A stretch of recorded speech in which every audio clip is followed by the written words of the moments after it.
창조절 첫 번째 주일 아침입니다. 우리 시간 다 함께 찬양하며 예배의 자리로 나아가겠습니다.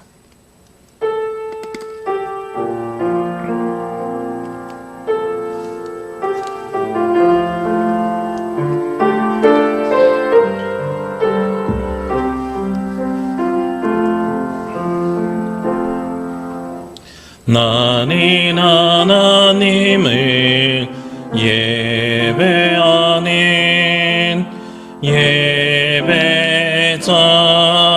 예배자입니다. 내가 서 있는 곳 어디서나 하나님을 예배합니다.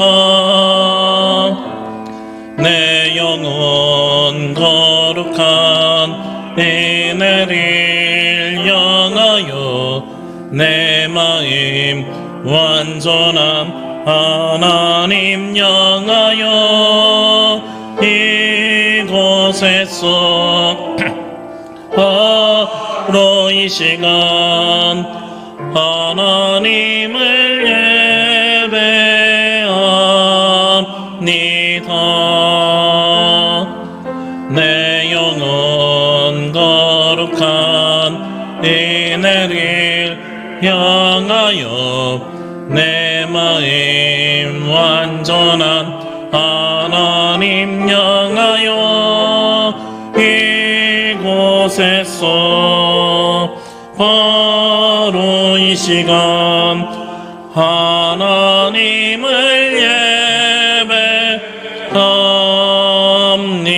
예배합니다. 기도드리겠습니다. 여호와는 위대하시니 우리 하나님의 성 거룩한 산에서 극진히 찬양 받으시리로다. 터가 높고 아름다워 온 세계가 즐거워하며 큰 왕의 성 곧 북방에 있는 시온산이 그러하도다. 전능하신 하나님 아버지, 만세 전부터 저희들을 하나님의 백성으로 택하시고 십자가의 은혜로 구원을 허락하시며 날마다 하나님을 경외하며 하나님을 높이고 하나님을 따르는 삶을 살도록 인도하시니 감사드립니다. 하나님만을 경외하며 살아가는 것이 우리의 기쁨이요 또한 세상을 이기는 능력이 됨을 고백합니다. 이 믿음을 그대로 가지고 주님 앞에 나와 예배하는 주의 백성들에게 크신 총을 허락하여 주옵소서. 우리의 구원의 뿔과 방패가 되시어 날마다 승리를 주시는 예수 그리스도의 이름으로 기도합니다. 아멘.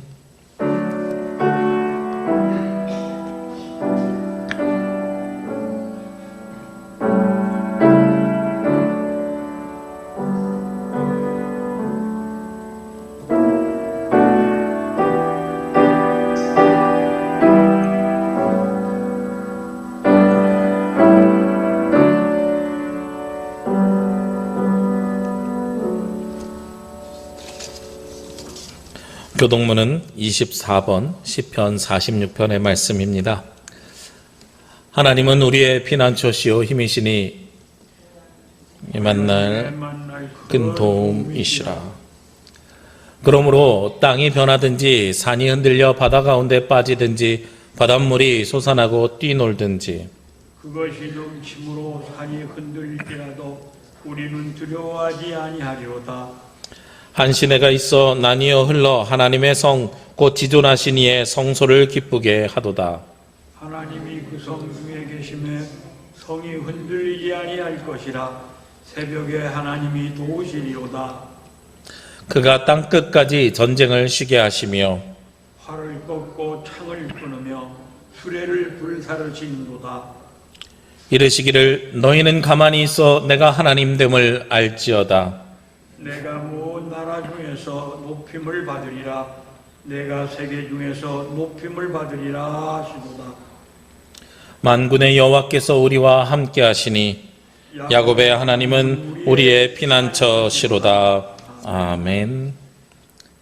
우리 이 시간에는 지난 한 주간 알고 지은 모르고 지은 모든 죄를 주님 앞에 자복하며 고백하는 자매의 기도를 드리도록 하겠습니다.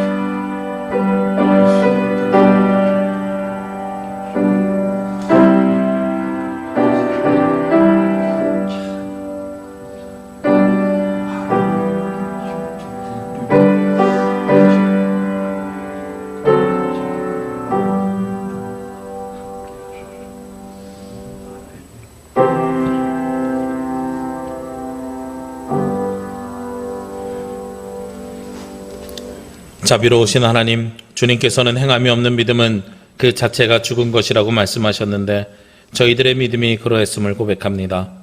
헐벗은 자를 보면서는 따뜻하게 하라, 굶주린 자를 만나서는 배부르게 하라, 말로만 사랑을 베풀었습니다. 갇힌 자를 돌아보지 않았고 고아와 과부와 나그네와 고통 중에 있는 자에게 눈을 감았습니다. 병든 자를 위해서 중보하며 기도해 주지 못하였고 고독과 외로움에 두려워하는 홀로 된 교우에게도 관심을 기울여 주지 못하였습니다. 주여, 행함과 실천이 따르지 않는 우리의 허망한 믿음을 용서하여 주옵소서.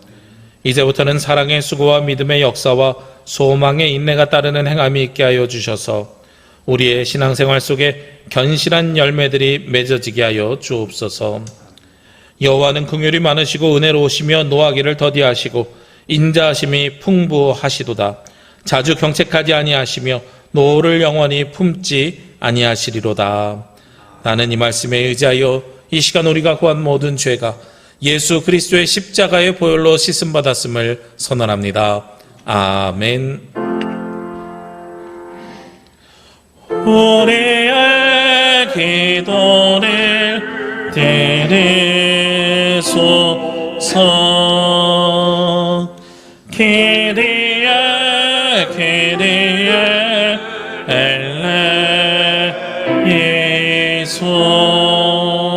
엘레이손.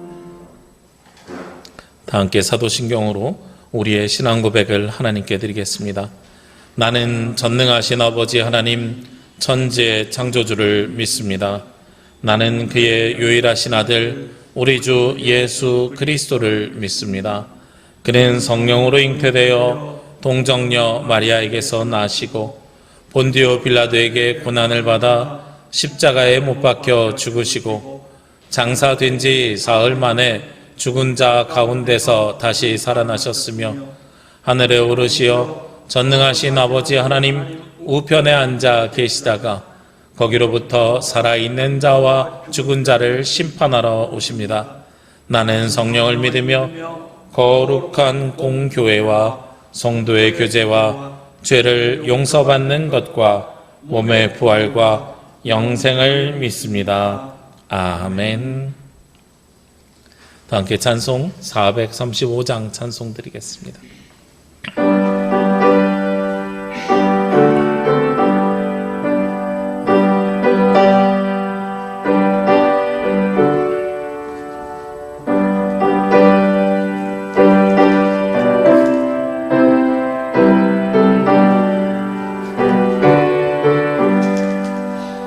나의 영원하신 기업 생명보다 귀하다.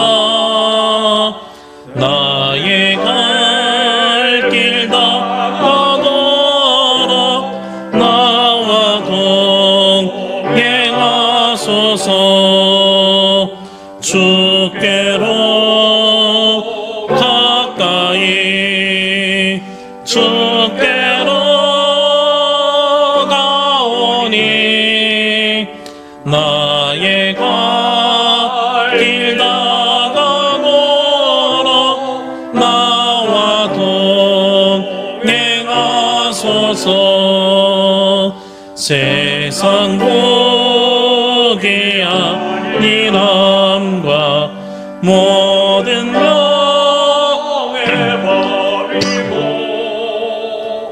험한 길을 가는 동안 나와 동행하소서. 주께로 가까이 주께로 가오니 나의 갈 길 다가도록 나와 동행하소서. 어른 골짝 지나가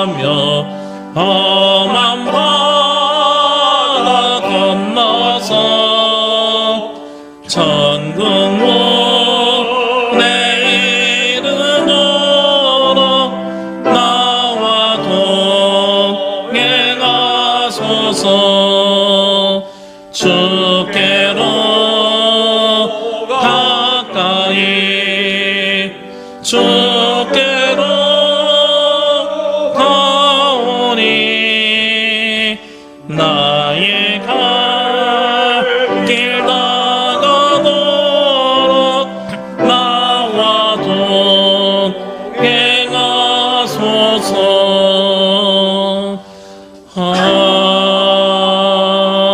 아멘. 이 시간 예배를 위해서 김만희 장로님 기도 인도해 주시겠습니다.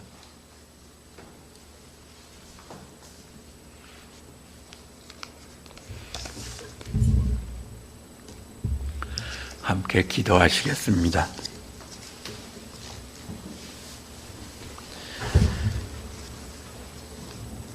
풍성한 긍휼로 저희를 품어주시는 하나님 아버지,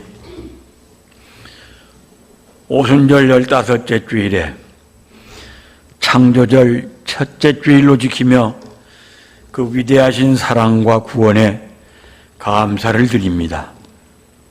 주님, 무더웠던 여름이 지나면서 9월의 서늘한 바람이 대지를 감돌고 있습니다. 은총으로 가득한 성령님의 바람이 저희의 삶의 결실을 도우시려고 저희에게 가까이 임하여 계시는 것을 믿고 감사를 드립니다. 저희의 마음에 의의 열매가 익어가기를 원합니다. 그러나 저희의 심령을 되돌아보니 악하고 거짓된 것들로 가득 차 있습니다.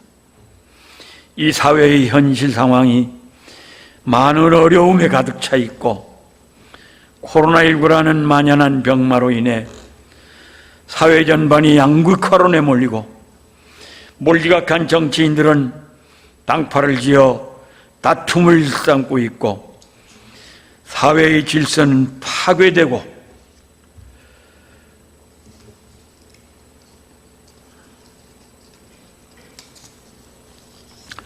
하나님을 두려워할 줄 모르는 일부 몰지각한 종교인들이 득세로 인해서 사회가 점점 피폐해져가는 이때에 죄악된 습관을 멀리하며 견고한 믿음 위에 서서 주님의 자녀된 본분을 다하며 죄에 굴복당하는 삶을 살지 않게 주여 도와주시옵소서. 주님의 이름으로 살아가는 온 믿음의 자녀들이 든든한 믿음을 가지고 살아갈 수 있게 하여 주시옵고, 언제나 성부, 성자, 성령으로 역사하시는 하나님을 깨닫고 진리위에 서서 승리하는 생활할 수 있게 하여 주시옵소서. 사랑의 주님, 주님의 몸된 교회를 이곳에 세워주시고 온 교우들이 한마음 한뜻이 되어서 주님의 몸된 교회를 잘 섬길 수 있도록 이끌어 주심을 감사드립니다. 주님, 교회를 위하여 다시 한번 간구하오니 항상 말씀이 충만한 교회가 되어 인생에 지친 심령들이 말씀을 통하여 위로와 세임을 얻을 수 있는 교회 되게 하여 주시고, 가라앉은 심령마다 주님의 은혜를 체험할 수 있는 교회가 되게 하여 주시옵고, 항상 사랑이 넘치는 교회가 되어 증오와 믿음이 가득한 사람일지라도 남부교회에 발을 들여놓기만 하면 사랑과 용서의 사람으로 변화를 체험하는 교회가 될 수 있게 먼저 있는 저희들이 열과 성을 다해서 기도하는 교회를 이루어가게 하여 주시옵소서. 누구라도 이곳에서 기도하면 주님의 음성을 듣기도 하며 주님의 능력을 체험할 수 있는 교회가 되게 하여 주시옵고, 항상 찬송과 감사가 넘치되 뜨거운 찬송으로 하늘의 문도 열 수 있는 교회가 되게 하여 주시옵소서. 온전한 감사로 믿음의 역사를 이룰 수 있는 교회가 되게 하여 주시옵고, 항상 구제하는 교회가 되게 하여 주시고, 선교하는 교회가 되게 하여 주시옵소서.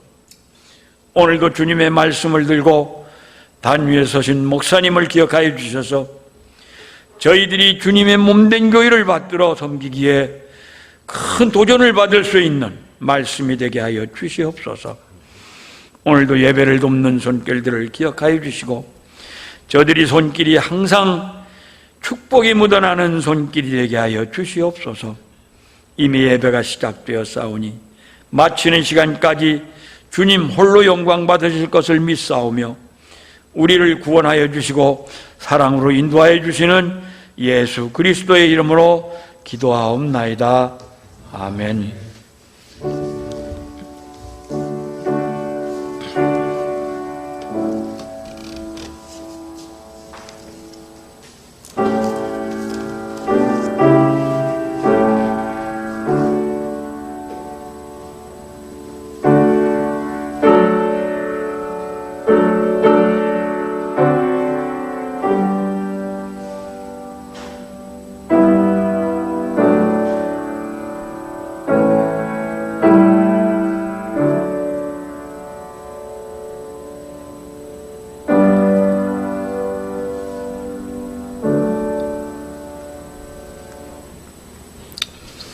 오늘 말씀은 고린도전서 2장 12절에서 16절 말씀입니다.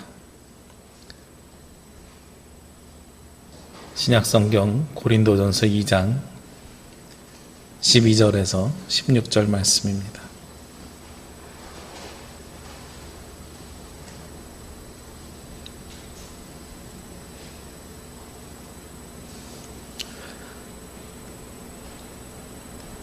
고린도전서 2장 12절에서 16절 말씀 봉독하겠습니다. 우리가 세상의 영을 받지 아니하고 오직 하나님으로부터 온 영을 받았으니 이는 우리로 하여금 하나님께서 우리에게 은혜로 주신 것들을 알게 하려 하심이라. 우리가 이것을 말하거니와 사람의 지혜가 가르친 말로 아니하고 오직 성령께서 가르치신 것으로 하니 영적인 일은 영적인 것으로 분별하느니라. 육에 속한 사람은 하나님의 성령의 일들을 받지 아니하시나니 이는 그것들이 그에게는 어리석게 보이며 또 그것들을 알 수도 없나니 그러한 일은 영적으로 분별되기 때문이라. 신령한 자는 모든 것을 판단하나 자기는 아무에게도 판단을 받지 아니하느니라. 누가 주의 마음을 알아서 주를 가르치겠느냐. 그러나 우리가 그리스도의 마음을 가졌느니라. 아멘. 주여 우리 맘 여사 주의 말씀을 깨닫게 하옵소서.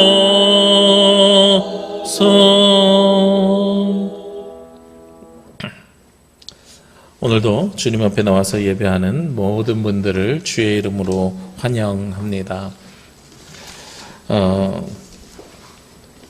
우리는 계속해서 고린도 전서의 말씀을 함께 나누고 있는데요. 이 말씀을 볼 때 제가 몇 가지 사용하는 방법이 있습니다. 특별히 오늘 말씀을 보면 말씀은 12절부터 읽었습니다만 사실은 오늘 전할 말씀은 6절부터 16절까지의 말씀인데요.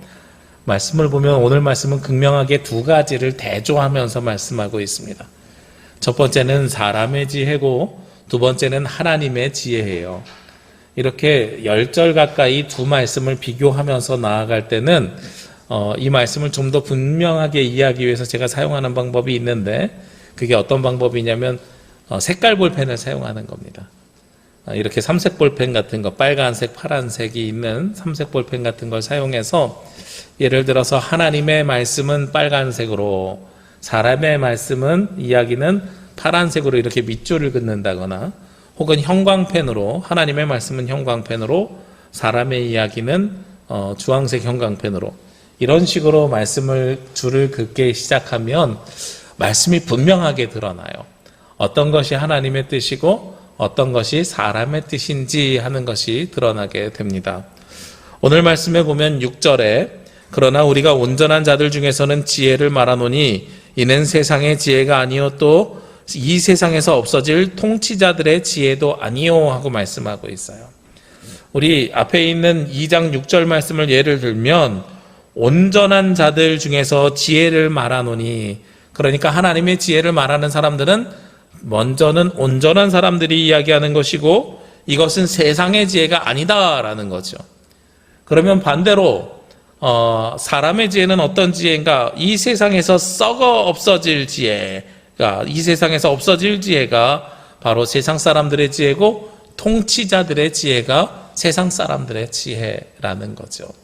이런 식으로 말씀을 두 줄을 쭉 그어서 가면 정확하게 하나님의 지혜가 무엇인지 사람의 지혜가 무엇인지를 우리가 분명하게 알 수가 있습니다. 오늘 6절 말씀에서 이야기하는 것처럼 세상의 지혜와 하나님의 지혜가 어떤 차이가 있을까 하는 것을 묵상해 보면은요, 저는 분명하게 알 수 있는데 가장 중요한 차이가 무엇이냐면 목적의 차이가 있노라라는 것이에요. 세상 사람들의 지혜는 없어지는 지혜고 통치자들의 지혜라고 이야기합니다. 즉 세상을 운영하고 경영하는 지혜고요, 세상에서 사라지는 지혜입니다. 그런데 하나님의 지혜는 어떤 지혜냐? 영원한 지혜를 이야기하고요, 그리고 하나님 나라를 위한 지혜를 이야기합니다. 이 두 가지는 목적이 달라요. 제가 기복신앙에 대해서 많이 비판적인 설교를 하니까 어떤 분들은 그렇게 대답을 하세요. 제가 아직 신앙이 연약하여서 기복적인 데에 머물러 있습니다. 그걸 빨리 벗어나야 되는데요 라고 말씀을 하세요.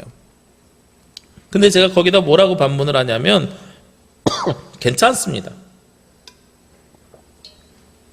예수님 믿는 사람이, 신앙 있는 사람이 복 받아야지 누가 복을 받습니까? 라고 대답을 해요.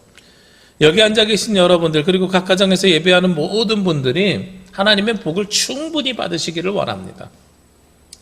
제가 기복신앙을 비판하는 것이 혹은 부정적으로 말씀을 전하는 것이 기복신앙을 가지면 안 된다라고 말씀을 드리는 게 아니라는 거예요.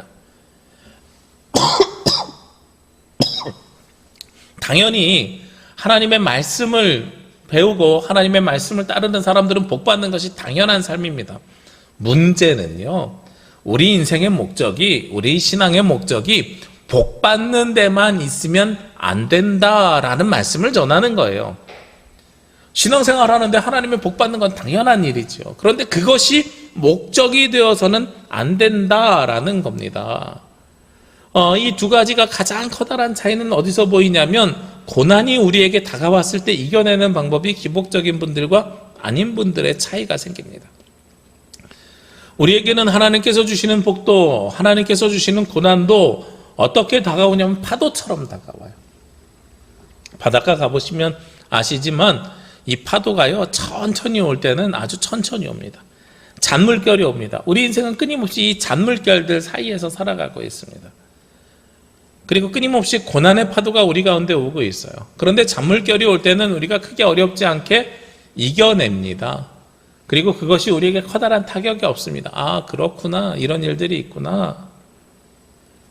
그런데 언제 우리가 그것을 버거워하고 힘들어하냐면 바람이 거세게 불기 시작하고요, 나중에 태풍이 오기 시작하면 어머, 이거 어떻게, 이렇게 힘든 일이 생기면 어떻게 라고 생각하는 거예요. 여름철에 태풍이 오는 거 지금 사람들은 당연한 일을 생각하지만 과거 옛날 사람들은 그 태풍을 어떻게 생각했냐면 하늘이 노했다라고 생각해서 태풍을 맞이하게 돼요. 그리고 태풍이 오게 되면 그분들은 어떻게 그 태풍을 받아들이게 되냐면 하늘을 진정시켜야 된다라고 받아들이는 거예요. 제가 제주 살면서 태풍을 여러 번 경험했는데요, 짧고 굵게 지나가는 것도 있고 가늘고 길게 지나가는 것도 있고 굵고 길게 지나가는 태풍들도 있어요. 태풍이 어떻게 지나갈지는 저도 잘 모릅니다만, 그러나 분명한 사실은 그 태풍이 지나간다는 거예요. 그런데 옛날 사람들은 그것이 오지 않기 위해서 제사를 드립니다. 그냥 제사를 드리는데 우리의 정성이 부족해서 태풍이 셌다, 정성을 더 드려야 된다. 나중에는 그 정성을 더 드리기 위해서 무엇까지 행했냐면 인신 제사까지 행했어요. 사람을 바치는 일까지 행했단 말이죠. 그런다고 해서 태풍이 안 옵니까? 아니에요. 그럼에도 불구하고 태풍은 오게 됩니다. 이게 기복적인 신앙생활을 갖고 있는 사람이에요. 나에게 무슨 문제가 생겼어요? 고난이 생겼어요? 어려움이 생겼어요? 나의 죄 때문인가? 라고 생각하는 것이 바로 그런 분들의 특징입니다. 그래서 얼마나 더 하나님 앞에 열심히 해야 될까라는 걸 고민하는 거예요. 그게 나쁜 고민은 아닙니다만 바른 고민도 아닙니다. 목적이 다른 사람들은 어떤 고민을 해야 되냐면, 고난이 오잖아요. 고난이 오면 이 고난 뒤에 우리에게 이길 힘을 주시는 하나님을 기대해야 되는 거예요. 그것이 기복적인 신앙을 목적으로 삼는 삶과 다른 점입니다. 우리 그리스도인들, 예수님을 믿는 사람들은 어디에 소망을 두고 살아가요? 천국 소망을 두고 살아가거든요.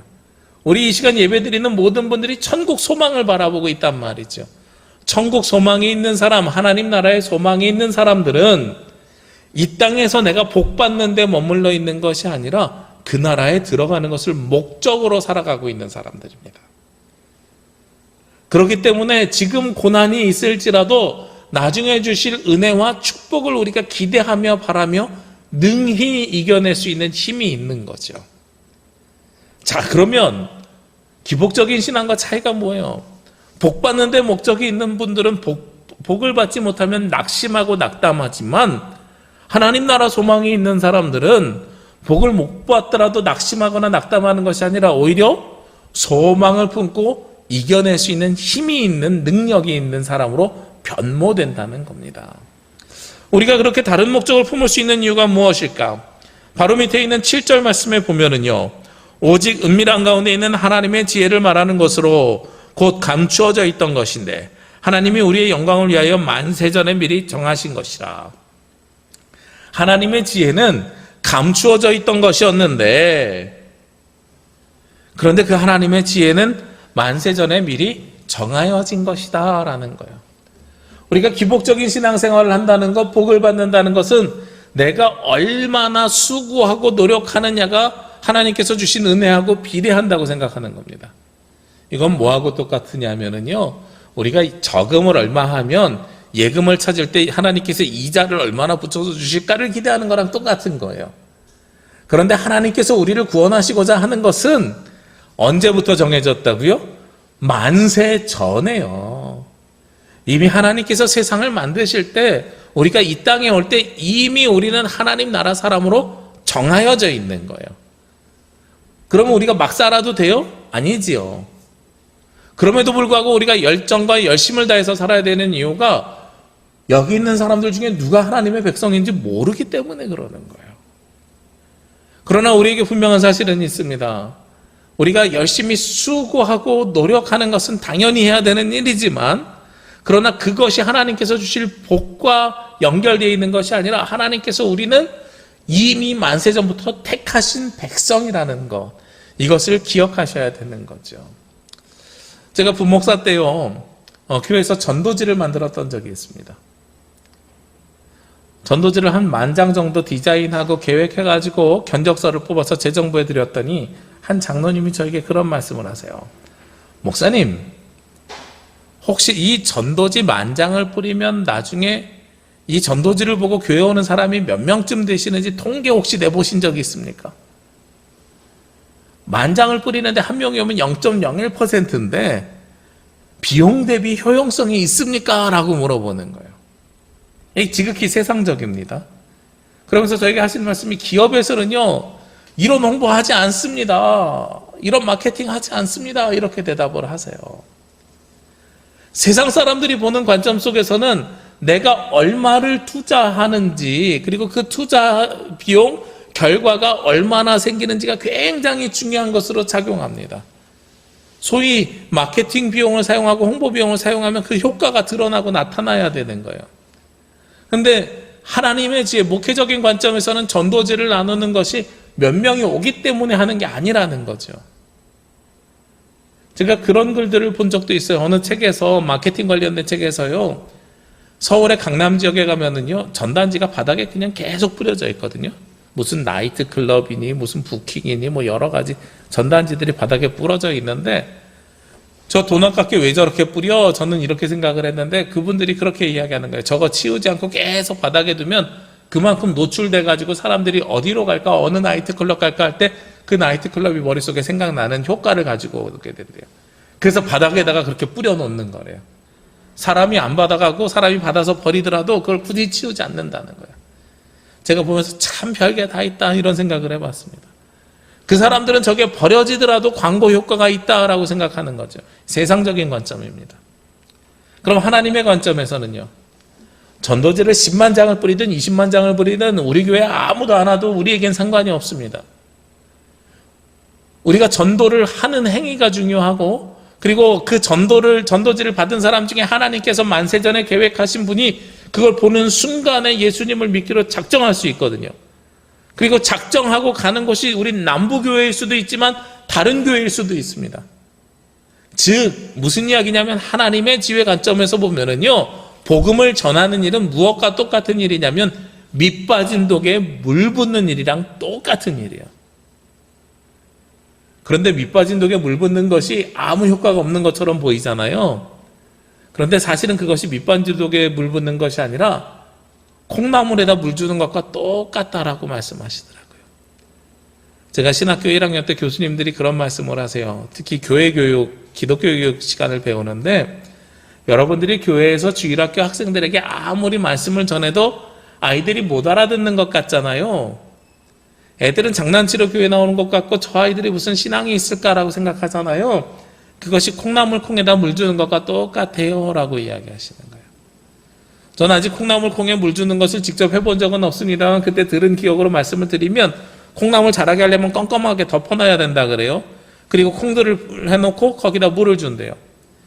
얘가 자라나 안 자라나 잘 모르지만 어느 날 때가 돼가지고 이 검은 천을 싹 걷어내면 콩나물이 이렇게 한 뼘이나 자라 있다는 거예요. 물막 먹는 것 같은데 쑥쑥 커져 있는 콩나물이 있더라라는 것입니다. 그런 것처럼 우리가 밑 빠진 독에 물 붓는 것처럼 보이지만, 콩나물 독에다가 시루에다가 물 주는 거는 물이 쫙쫙 빠진데 이 물을 흡수하지 않는다는 거예요. 쫙쫙 빠져서 이 물이 사라지는 것처럼 보이지만 그럼에도 불구하고 이 콩나물은 자라나 있더라. 우리가 하나님의 지혜로 삶을 살아가는 것, 그리스도인으로서 그 삶을 살아가는 것은 바로 그런 삶을 이야기하는 겁니다. 내가 수고하고 노력한 만큼 열매를 맺는 것이 아니라 밑 빠진 독에 물 붓는 것 같지만 어느 순간 보면 하나님께서 우리를 자라게 하여 주신다는 거예요. 이게 세상의 지혜와 하나님의 지혜가 가지고 있는 가장 커다란 차이입니다. 그렇다고 해서 세상의 지혜를 포기하면서 살까요? 아니에요. 우리는 세상 속에서도 잘 사는 그리스도인이어야 됩니다. 사업하시는 분들이 하나님의 지혜만 바라보면서 원가 계산 안 하고요, 뭐 이런 것 저런 것 경영적인 부분을 안 하면 안 된다는 거예요. 저는 사업하실 때는 열심히 세상적인 지혜를 따라서 살으셔야 된다고 생각을 해요. 그러나 무엇이 달라야 된다고요? 목적이 달라야 된다. 세상적인 지혜를 활용해서 열심히 삶을 살아가다가 나에게 물질이 많아졌어요. 돈이 많아졌어요. 명예와 지위가 생겼어요. 그 목적이 나를 위한 목적인가 하나님을 위한 목적인가를 여러분들이 구별하고 분별하셔야 되는 거예요. 제가 오늘 말씀을 시작할 때 여러분들이 오늘 같은 말씀을 잘 보기 위해서는 펜이 몇 개 있어야 된다 그랬어요? 2개가 있어야 된다 그랬어요. 하나님의 지혜를 밑줄 긋는 펜, 그 다음에 사람의 지혜를 밑줄 긋는 펜. 이것도요, 어디에서 가지고 온 거냐면, 제가 중고등학교 다닐 때요, 선생님이 앞에서 말씀하시면 볼펜 들고 다니면서 밑줄 긋고 뭐 영어 시간에 문법 적고 이러던 습관에서 나온 거예요. 세상에서 이야기하는 문법을 잘 보는 방법이 있으면 성경을 훨씬 더 잘 볼 수 있습니다. 그렇다고 그 사람이 은혜가 없는 사람이냐? 아니요, 세상의 지혜를 가지고 살아가는 사람들도 은혜를 더 잘 받을 수 있어요. 다만 목적이 이 성경에 나와 있는 지식을 알기 위한 목적이 아니라 이것을 통해서 하나님의 뜻이 무엇인지를 분별하려고 하는 사람의 삶이 다르다라는 거죠. 그래서 우리는 하나님의 지혜와 세상의 지혜를 구별하는 것이 아니라 하나님의 지혜를 위해서 살아가다 보면 세상의 지혜는 자동으로 채워지는다는 사실을 알아야 됩니다. 기복적인 것을 목적으로 사는 것이 아니라 하나님께서 주시는 소망 있는 삶을 살아가다 보면 복은 자연스럽게 받는다는 사실을 우리가 기억해야 되는 거예요. 저는 우리 성도님들이 잘 되시기를 원합니다. 복 받기를 원합니다. 어느 목사가 성도들이 복 받기를 원하지 않겠습니까? 여러분들이 복 많이 받으셔가지고요, 교회를 위해서, 하나님 나라를 위해서 열심히 쓰임 받고요, 그 다음에 부자 되셔가지고 예물도 많이 하면 우리가 하나님 나라를 위해서 선교도 많이 할 수 있어요. 그렇잖아요. 그런데 이게 아주 작은 차이인데 제가 만약에 여러분들이 헌금을 많이 해서 교회 재정이 풍성해지는 걸 목적으로 여러분들에게 복을 빌어주면 저는 참 세상적인 사람인 거예요. 헌금 많이 하라고 여러분들이 복 받기를 원하는 게 아니라는 거예요. 진정한 목적은 우리가 하나님의 자녀로 온전히 세상에서 쓰임받기를 원하고 그 쓰임받으려면 세상에서 먹고 사는 문제에 우리가 매이지 않아야 되거든요. 그래야 우리가 여유롭게 복음을 전할 수 있단 말이죠. 그러니까 하나님 나라 목적을 가지고 살아가게 되면 하나님께서는 그 뒤에 채워주시는 것은 당연하게 채워주시는 은혜가 우리 가운데 있게 된다는 사실입니다. 그러기에 우리는요, 이 땅에서 세상의 지혜와 하나님의 지혜를 가지고 살아갈 때에는 하나님의 지혜, 하나님께서 주신 소망을 가지고 그 비전을 가지고 살아가야 된다는 사실입니다. 그러면서 오늘 12절 말씀에 보면 그렇게 우리가 하나님의 영을 받아야 되는데 우리가 세상의 영을 받지 아니하고 오직 하나님으로부터 온 영을 받았으니 이는 우리로 하여금 하나님께서 우리에게 은혜로 주신 것들을 알게 하려 하심이라. 세상의 영이 아니라 하나님께서 주시는 영은 우리가 얻는 것이 아니라 무한하신 하나님의 사랑으로 우리에게 부어주시는 영이다라고 말씀하고 있다는 거죠. 그래서 우리가 세상의 영을 받지 아니하고 하나님의 영을 받기를 원하시잖아요. 그러면 무엇도 기억해야 되냐면 하나님께서 우리에게 아무 값없이 은혜로 주셨다는 사실도 믿으셔야 된다는 거예요. 이게 어떤 삶이냐? 하나님께 전적인 주권을 맡기고 살아가는 사람들의 삶의 모습입니다. 제가 좋아하는 책 중에요, 다시 일어설 수 있는 힘 플랜 B라는 책이 있습니다. 이게 제가 언제 읽었냐면 2014년 남부교회 부임하기 바로 직전에 그 해에 아주 중요한 사건이 있었지요. 세월호가 제주로 오다가 침몰하는 일이 있었습니다. 아마 그 전주쯤으로 제가 기억을 하는데요. 그 책을 읽고 있었어요. 그리고 나서 세월호가 침몰하는 모습을 보면서 우리가 아무리 열심히 해도 삶이 무너질 때가 있구나 하는 것을 알게 됐습니다. 여러분들이 세상에서 열심히 그 삶을 살아갈지라도 내가 의도한 대로 삶이 사라지지 않고 그 삶이 무너질 때들이 있더란 말이에요. 예상하지 못했던 일들이 발생되고요. 환경이 바뀌고요. 조건이 바뀌고요. 내가 감당할 수 없는 고난이 올 때들도 있더라라는 겁니다. 그런데 놀랍게도요. 아주 놀랍게도 하나님의 계획은 그때 시작합니다. 사람들이 보통 계획을 세울 때 어떻게 계획 세우십니까? 내가 할 수 있는 최선으로 계획 세우거든요. 사업을 시작할 때 망하려고 시작하시는 분 없습니다. 직장 다닐 때 때려치려고 직장을 다니기 시작하는 사람 없습니다. 직장에서 내가 잘 살고 승진해가지고 내 꿈을 이루고 사업을 하면서 사업에 성공해서 내가 내 꿈을 이루고 이런 것들을 목적으로 보통 삼는단 말이에요. 잘 되는 걸 목적으로 삼는 거예요. 그런데 우리 인생이 그렇게 녹록하지 않아요. 잘 되지 않을 때 있어요. 그리고 아까 말씀드린 것처럼 파도가 잔잔하게 올 땐 괜찮지만 큰 파도가 올 때는 우리가 낙심하고 낙담해서 다시 일어설 수 있는 힘이 없을 때들도 있습니다. 그런데 놀랍게도요, 나의 플랜 A 가장 최선이 무너졌을 때에 하나님의 역사하심은 그때 작동하기 시작합니다. 내가 더 이상 할 수 있는 것이 없어서 하나님께 맡기고 의지하기 시작할 때에 그때 하나님의 플랜 B가 작동하는 거예요. 그래서 그 플랜 B인 하나님으로 인하여서 내가 다시 시작할 수 있는 힘이 생겨나게 되는 겁니다. 그것은 전적으로 무엇으로 이루어지는 일이에요? 전적으로 하나님께서 부어주시는 은혜로 이루어지는 일입니다. 나는 아무것도 할 수 없어요. 나는 더 이상 일어설 수 없어요. 라고 이야기할 때 나를 일으켜 세워주시는 분, 하나님의 역사하심이 그때 임재하게 되는 것이지요. 오늘 13절 말씀에 우리가 이것을 알거니와 사람의 지혜가 가르친 말로 아니하고 오직 성령께서 가르치신 것으로 하니 영적인 일은 영적인 것으로 분별하느니라. 우리가 이것들을 하나님의 일인지 그러면 사람의 일인지 분별해야 되는데 어떻게 분별합니까? 나는 이게 가장 맞는 일인 것 같아서 최선을 다해서 플랜 A를 세우고 이 일을 하고 있는데 이게 하나님의 일인지 세상의 일인지 어떻게 우리가 분별할 수 있냐는 거예요. 오직 이것을 분별할 수 있는 것은 내 안에 성령께서 임재해 있느냐 있지 않느냐라는 것으로 분별할 수 있습니다. 우리가 세상에서 삶을 살아갈 때에 성령님을 의식하고 살아가느냐 의식하지 않고 살아가느냐 하는 것으로 구별하고 분별할 수 있다는 겁니다. 여러분들이 의식하고 분별해야 돼요.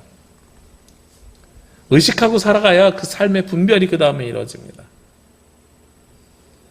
제가 한동안요, 교회에서는 목사니까 목사라고 이야기하고 삶을 사는데 세상 사람들 앞에서는 직업이 뭐예요? 그러면 목사라고 이야기하는 것이 불편했어요. 왜냐하면 세상 사람들이 가지고 있는 편견들이 있습니다. 요즘 목사입니다 라고 이야기하면 우리 김 장로님 기도할 때도 말씀하셨지만 세상 사람들이 무슨 감염 전파자처럼 이상하게 쳐다봅니다.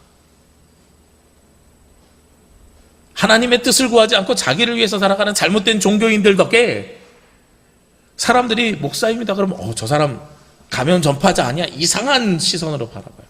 근데 예전에도요, 목사라 그러면 딱 두 가지 시선이 있습니다. 첫 번째는요, 어떤 시선이냐면 편하게 대하시던 분들이 목사님이다 그러면 갑자기 급 공손해지는 시선을 제가 느껴요. 어디 뭐 물건 사러 가거나 차를 고치러 갔을 때 뭐 이렇게 수리하다가 근데 선생님 뭐 하시는 분이세요? 그럼 목사입니다 그러면 선생님 뭐 하시는 분이세요? 이건 괜찮은데 제가 젊으니까 30대일 때 뭐 하는 사람이에요? 이럴 때 목사입니다 그러면 저도 교회 다니는데요. 이렇게 급 공손해지는 사람들을 볼 수 있어요. 이런 분들을 볼 때 제가 어떤 느낌을 갖냐면 이중적이다. 하대하다가 갑자기 목회자니까 급 공손해지는. 그래서 저분들은 그리스도인임을 의식하면서 살아가는 삶이 아니라 주일만 그리스도인이고 평일날은 그냥 세상 사람들로 살아가는구나 이런 느낌을 받을 때가 있습니다. 또 다른 경우는요, 목사입니다 라고 이야기하면 아니 젊은 사람이 뭐 할 일 없어서 그런 거 하세요? 그러면서 목회자를 굉장히 비판적으로 보는 사람들도 존재하더라라는 거예요. 그래서 그게 참 불편해요. 봉사하고 도와줘야 되고 이런 일들로 생각을 하는 거예요. 우리 교회 앞에 쓰레기 분리수거장 생기면서 동장이 와가지고 저에게 하는 말씀이 목사님 나와서 봉사 좀 하시죠?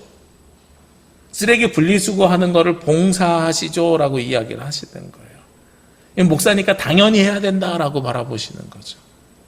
그래서 그 이야기 하는 것이 참 불편했어요. 그런데 어느 날 되니까 그냥 그게 편안해요.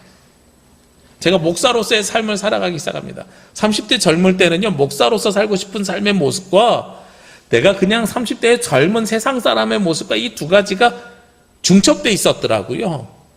근데 벌써 목회한 지 20년 가까이 되다 보니까 그냥 이 삶이 편안해지고 받아들여졌어요. 그리고 나서 너무나도 놀랍게도요, 제가 자유하게 됐어요. 왜냐하면 내가 세상에서 살아갈 때요, 세상 사람들이 나를 알아주든 알아주지 않든 보든 보지 않든 제가 무슨 삶을 살고 있어요?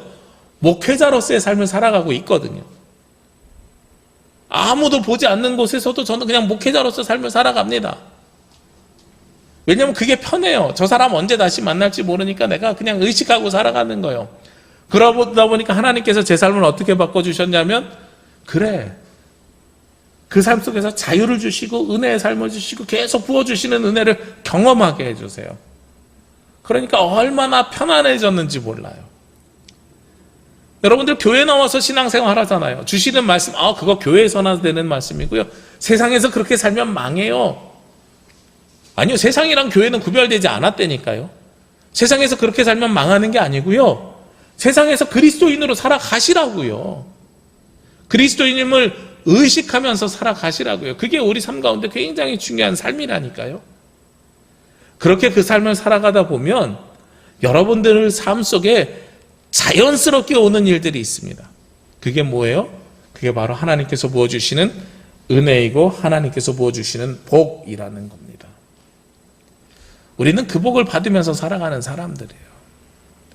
그래서 그 복을 받으면서 살아가는 사람들에게 그것이 당연한 걸로 의식하면서 살아가야 됩니다.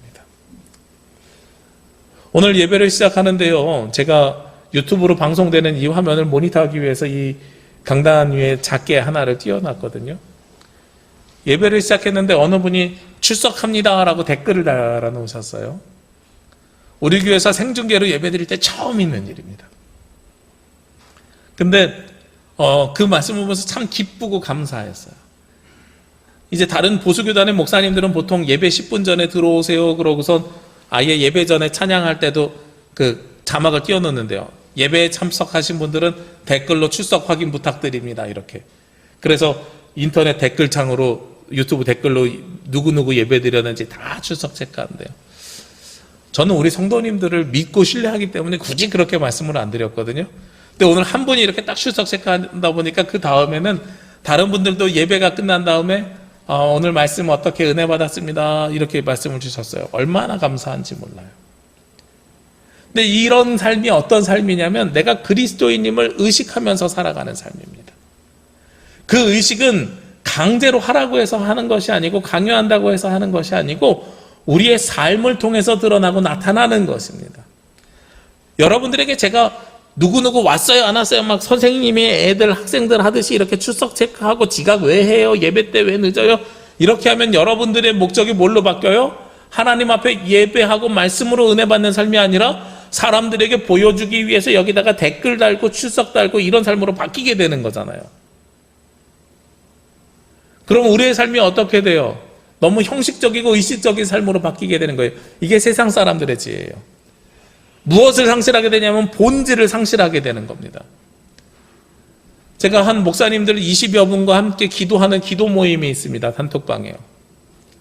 우리 교단의 무슨 아카데미 하우스를 살리기 위해서 기도하는데 매일 아침 6시에 한 분이 기도문을 흘리면 다른 모든 사람들이 그 기도문을 같이 읽고 묵상한 다음에 아멘이란 글을 남깁니다. 근데 너무나도 재미있는 것 중에 하나는요.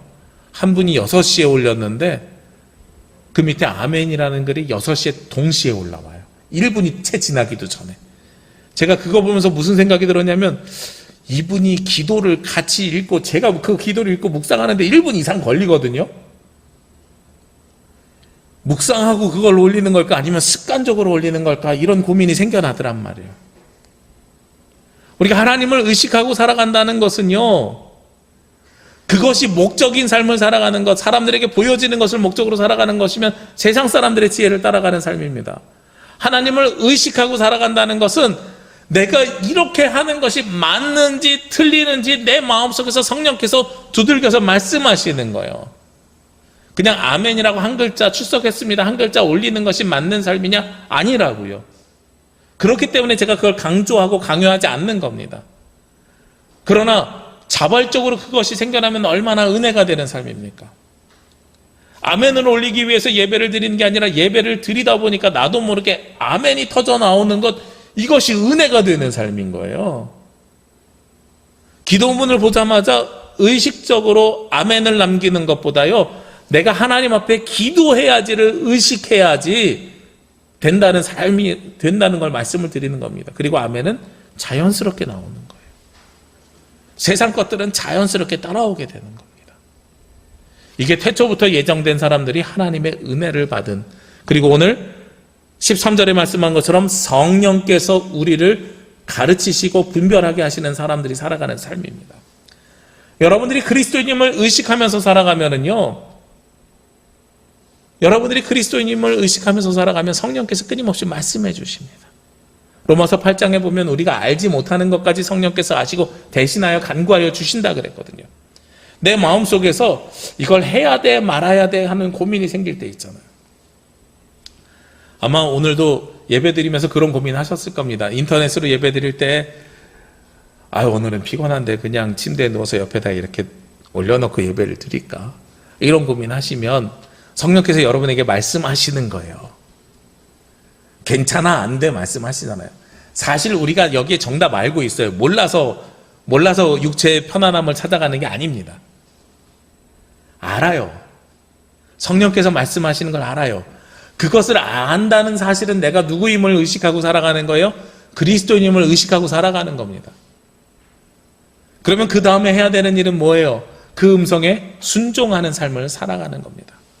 그것이 그리스도인들이 세상을 살아가는 방법이죠. 그런데 오늘 마지막에요, 중요한 말씀이 사실은 하나 있습니다. 오늘 16절 말씀이에요. 누가 주의 마음을 알아서 주를 가르치겠느냐? 그러나 우리가 그리스도의 마음을 가졌느니라. 여러분들이 빨간색, 파란색으로 밑줄 긋고 다 여러 가지 말씀을 분석하잖아요. 어떤 것이 오늘 말씀에서 세상 사람들의 이야기고 어떤 것이 하나님의 말씀인지, 세상의 지혜와 하나님의 지혜를 여러분들이 다 분별하시잖아요. 그리고 여러분들은 정답도 다 알고 있어요. 여기 앉아서 예배드리시는 분들, 각 가정에서 예배드리는 분들에게 여러분들은 세상의 지혜를 따라서 사시겠습니까? 하나님의 지혜를 따라서 사시겠습니까? 그러면 모두가 다 동일하게 대답합니다. 뭐라고 대답하시겠어요? 당연히 하나님의 지혜를 따라서 살겠지요. 여러분들은 인생의 목적을 기복적인 데에 머물러 있으시겠습니까? 인생의 목적을 하나님께서 주시는 소망으로 살아가겠습니까? 그러면 모두가 다 하나님께서 주시는 소망이라고 대답하실 것입니다. 여기에는 저도 이견이 없어요. 모두가 다 알고 계세요. 그런데 그렇게 살아가는 가장 중요한 방법이 무엇이냐? 바로 오늘 이 16절 말씀이에요. 그리스도의 마음을 갖는 거예요. 의식하는 데서 머물러 있는 것이 아니라 그리스도의 마음을 가지고 있어야 우리의 삶의 변화가 일어나게 됩니다. 의식하는 삶은요, 내 머릿속에다가 내 머리로 그것을 그리스도를 생각하는 삶인데 이것이 30cm 밑으로 내려와서 내 가슴을 뛰게 하고 내 가슴을 움직여야 되는 거예요. 그것이 바로 그리스도의 마음으로 그 삶을 살아가는 겁니다. 그리스도의 마음은요, 십자가를 지신 마음입니다. 우리를 사랑하시는 마음입니다. 그리스도의 마음은 세상 높아지려고 하는 마음이 아니라 나는 죽고 그리스도로 살아가는 사람이 그리스도의 마음을 품는 사람이에요. 오늘 사도 바울도 그렇게 이야기를 해요. 내가 그리스도의 마음을 어떻게 알아서 그리스도를 가르치겠느냐. 논리적으로 이성적으로 예수 그리스도는 이렇게 살았어요 라고 설명이 되지 않는다는 겁니다. 여러분들에게 제가 오늘 이렇게 사십시오, 저렇게 사십시오, 예배 늦으시면 안 됩니다, 뭐 하면 안 됩니다, 온라인으로 예배 드릴 때는 어떻게 해야 됩니다, 막 아무리 이야기를 해도 그게 진짜 그리스도의 마음인지 아닌지 저도 잘 모르겠어요. 그냥 제 인간적인 욕심의 마음일 수도 있어요. 그런데 성령께서 여러분에게 하시는 말씀, 여러분들이 정답을 알고 계실 거예요.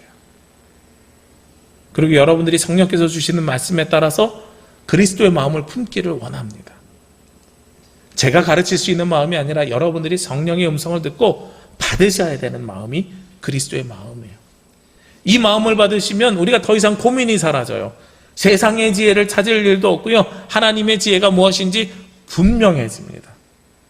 그래서 하나님 뜻대로 살아가는 것이 우리가 분명해집니다. 그게 그리스도의 마음을 가지고 있는 사람들의 모습이에요. 우리 고린도 교회가 가지고 있었던 특징이 무엇이라 그랬어요? 고린도가 그리스 철학이 발전된 도시라 그랬잖아요. 그리스 철학의 최고가 무엇이냐면 쾌락주의입니다. 이 쾌락주의라는 단어 때문에 우리가 어떻게 오해하냐면 육체의 쾌락, 성적인 쾌락에 빠져 있다라고 오해하는데 그게 아니에요. 이 그리스 철학이 가지고 있는 최고의 쾌락은 어떤 쾌락이냐면 세상의 지혜를 깨닫는 쾌락입니다. 지혜를 깨닫고 아하 하고 알고 있는 거예요. 우리가 알고 있는 유명한 일화 있지요. 과학자에게 임금이 이 왕관의 부피를 재라, 금을 빼먹지 않았는지 재라. 과학자가 부피를 잴 방법이 없어가지고 너무나도 고민스러우면서 왕 앞에 가서 내가 언제 죽을지 모르는데 이걸 어떻게 해야 하나 하면서 목욕탕에 들어갔는데, 목욕탕에 들어가면서 그 물이 넘치는 걸 보고 유레카 하고 외쳤다 그러잖아요. 그래, 물에다 집어넣으면 그 부피를 알 수 있어. 그러면서 뛸 듯이 기뻤다고 하면서 유레카를 외쳤다 그러잖아요. 이게 쾌락이에요. 그리스 철학에서 이야기하는. 모르는 것을 깨닫는 철학이에요. 쾌락이에요. 여러분들이 오늘 성경 말씀을 들으면서 모르는 것을 깨달았다고 해서 그것이 기쁨이 되고 감사가 될 수 있죠. 그러면 우리는 세상의 지혜에 머물러 있는 사람들입니다. 오늘 말씀을 들으면서 여러분들이 무엇을 간구해야 되냐면 하나님의 말씀 뜻이 무엇인지를 분별하는 것을 넘어서서 그것을 통해서 그리스도의 마음을 품는 데까지 나아가셔야 됩니다.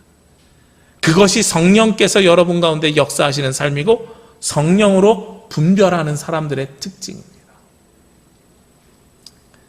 세상의 지혜가 아니라 하나님의 지혜로 살기를 원하시는 분들은 성령의 음성에 귀를 기울이시고 내가 그리스도인임을 의식하며 살아가시기를 원합니다.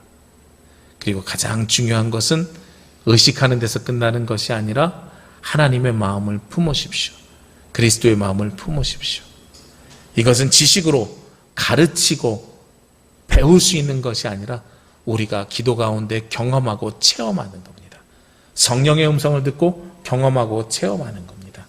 그 음성을 듣고 경험하고 체험하심을 통해서 하나님 나라가 여러분들 가운데 임하고 하나님 나라에 대한 소망을 가지고 이 땅에서 주시는 복은 덤으로 얻으시면서 살아가는 저와 여러분이 되시기를 주의 이름으로 기도합니다. 기도드리겠습니다. 거룩하시고 은혜로우신 아버지 하나님, 이 시간 주님 앞에 나와 예배하며 찬양하며 경배하는 주의 자녀들을 기억하여 주시기를 원합니다. 오늘 주신 말씀을 따라서 저희들 세상의 지혜가 아니라 하나님의 지혜를, 세상의 목적이 아니라 하나님을 목적으로 삼고 소망 있는 삶을 살아가게 하여 주옵소서. 그를 위해서 내가 그리스도인임을 의식하는 삶을 살게 하여 주옵시고, 성령께서 우리 가운데서 역사하셔서 말씀하시는 그 음성에 귀를 기울이며 살아갈 때에 우리 마음이 그리스도의 마음을 닮아 그리스도의 뜻이 무엇인지 분별하는, 그래서 그 뜻대로 살아가며 하나님의 은혜를 무한하게 받는 주의 자녀들이 되게 하여 주시옵소서. 이 모든 말씀 예수 그리스도의 이름으로 기도합니다. 아멘. 이 말씀 따라 사는 동안 지치지 않게 하시고, 이 말씀 따라 사는 동안 주님 나라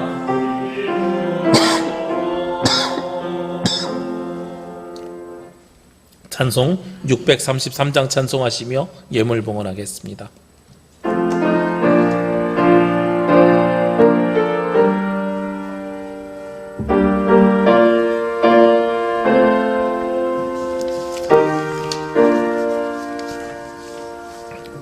나의 하나님 받으소서.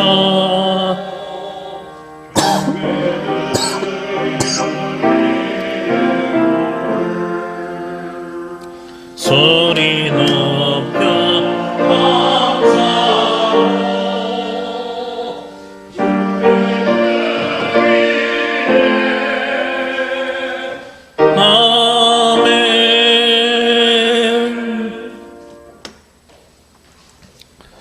전지만물을 창조하신 아버지 하나님, 하나님께서 만드신 세상 속에서 그 삶을 누리기를 원하는 주의 자녀들이 오늘도 거룩한 주일을 맞이하여 한마음 한뜻으로 예배합니다. 이 시간 각자 부르신 곳에 있을지라도 한량없는 은혜를 더하여 주옵시고 주님의 뜻이 우리 가운데 임재하여 주심을 고백하게 하여 주옵소서. 이 시간 주님 앞에 나와 예배하는 주의 자녀들이 오늘도 감사의 마음을 담아 주님께 예물과 정성을 드립니다. 열의 하나를 거룩하게 구별하여 드리는 예물과 감사의 제목이 있는 예물, 복음 선포를 위한 예물을 올려드립니다. 올려드리는 이 예물을 기쁘게 받아주셔서 하나님 나라 그 뜻이 이 땅에 이루어지는 데 사용하여 주옵시고 주님의 사랑과 감사가 넘치는 삶을 살아갈 수 있도록 도와주옵소서. 무엇보다도 바치는 손길들을 기억하여 주셔서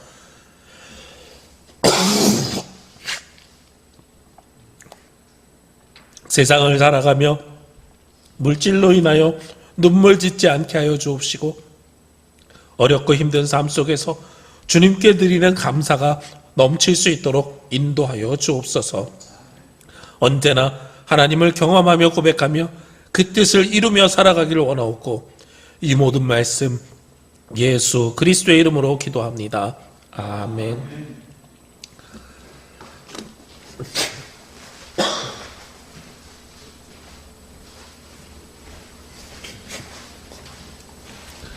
주님의 평화와 위로가 창조된 세상 곳곳에서 예배하는 모든 가정과 성도들 위해 함께 하시기를 기도합니다.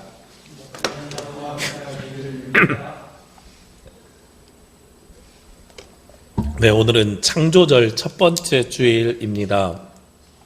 우리 교단은 삼위일체력이라 그래서요. 다른 교단은 오순절 혹은 성령강림절 15번째, 16번째에서 대림절까지 쭉 성령강림절을 20몇 번째 주일까지 이어가는데요. 저희는 그 교회력을 보면 성자 예수 그리스도, 대림절로 시작해서 성자 예수 그리스도가 부활절까지, 그리고 성령강림절부터 성령의 주일로 이루어지는데 저희는 9월 달부터 창조절 해서 성부, 성자, 성령을 다 기억하는 삼위일체력을 사용하고 있습니다. 그래서 창조절 첫 번째 주일로 하나님, 성부 하나님의 계절이 시작이 되고요. 그리고 절기 색깔로는 초록색을 이야기합니다. 이 시기는 창조 질서를 보존하는 삶을 살아가기를 원합니다.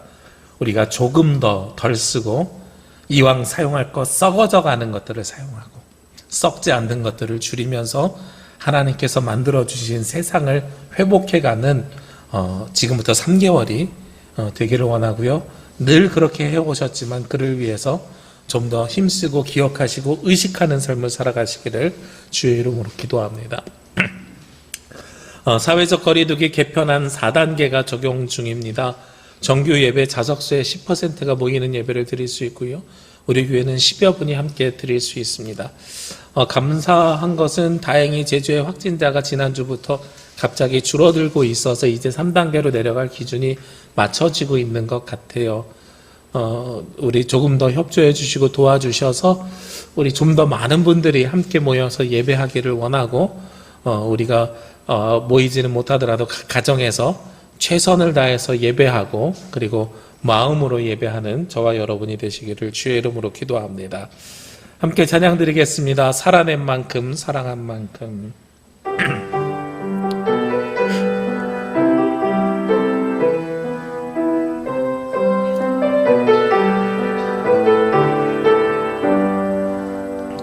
예수를 만난 자 새로이 눈 뜨고 예수를 아는 자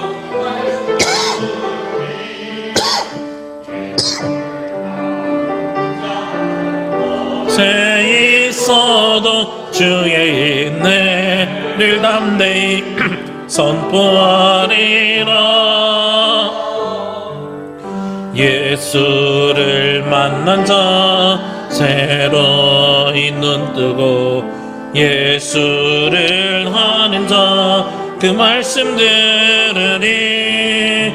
예수를 따르는 자 어느 곳에 있어도 주의 은혜를 담대히 선포하리라. 주님의 뜻대로 살아낸 만큼 자유를 얻으니 살아낸 만큼 예수의 마음으로 사랑한 만큼 평안을 얻으니 사랑한 만큼 주님의 뜻대로 살아낸 만큼 자유를 얻으니 살아낸 만큼 예수의 마음으로 사랑한 만큼 평안을 얻으니 사랑한 만큼.